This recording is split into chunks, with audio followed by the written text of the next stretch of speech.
Hello ஸ்ரீவல் 1 minute ஒருத்தரும் video set பண்ணால் ஃபுல்லாக பாருங்கள். என் ஃப்ரெண்டோட தமிழ் சொன்னால் நீ கிட்டத்தட்ட 6 வருஷம் கூட வீடியோ செஞ்சு போட்டு கொண்டிருக்க யூடியூப் சேனலில் வீடியோ போடுறா. ஆனால் உனக்கு ஒரு ரீச்சிங் கிடைக்கல. உனக்கு கிட்டத்தட்ட இப்போ 5K ஃபாலோவர்ஸ் ஆகுது.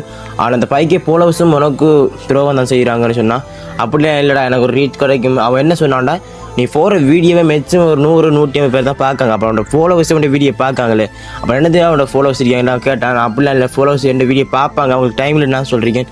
ஆனால் ஒரு நிமிஷம் நான் யோசித்து பார்த்தேன், அவன் சொல்கிறது சரிதான். ஏன்டா மேக்ஸிமம் நான் 6 வருஷம் கூட நான் வீடியோ போட்டு வரேன். மேக்ஸிமம் 5K ஃபாலோவர்ஸ் ஆகுது. நான் அவ்வளோ வரையுமே எனக்கு வீடியோ சப்போர்ட் பண்ணுறேன், பார்க்குறதே இல்லை. ஆனால் நானும் அந்த முயற்சி கைவிடலை. எனி டைமும் வீடியோ போடுவேன். எனக்கு சப்போர்ட் கிடைக்கும்னு நினைக்கிறேன். நான் எப்போயாவது ஒரு தரம் ரீச் ஆகும்னு நான் நினைக்கிறேன்.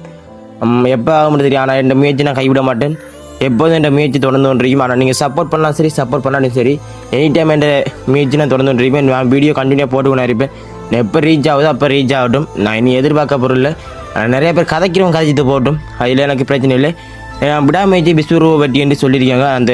அந்த குறிக்கோளை வச்சு தான் நான் நடந்து கொண்டு போய்க்கொண்டேன். யூடியூப் சேனலில் வச்சு எப்போ எனக்கு ரீச் கிடைக்கும் அப்போ கிடைக்கட்டும். ஓகே, லைவ் லாஸ்ட்டு இனி டெய்லி உங்களுக்கு ஐடி ரிவ்யூ வீடியோ வந்து கொண்டிருக்கும். சப்போர்ட் பண்ணால் சரி, பார்த்தாலும் சரி, பார்க்காலும் சரி, நான் எந்த முயற்சி நான் கைவிட போகிறது இல்லை. வீடியோ தொடர்ந்து வந்துருக்கும். லைவ் லாஸ்ட்டு முயற்சி பண்ணுறவன் இன்னைக்கு தூக்க மாட்டேன்னு எனக்கு தெரியும். இன்னைக்கு இல்லைனாலும் என்னைக்காவது ஒரு நாள் நான் ஜெயிப்பேன். இந்த வாழ்க்கையை ஒரு முறை தான் வாழ முடியும். போராட கண்டிப்பாக ஜெயிப்பேன்.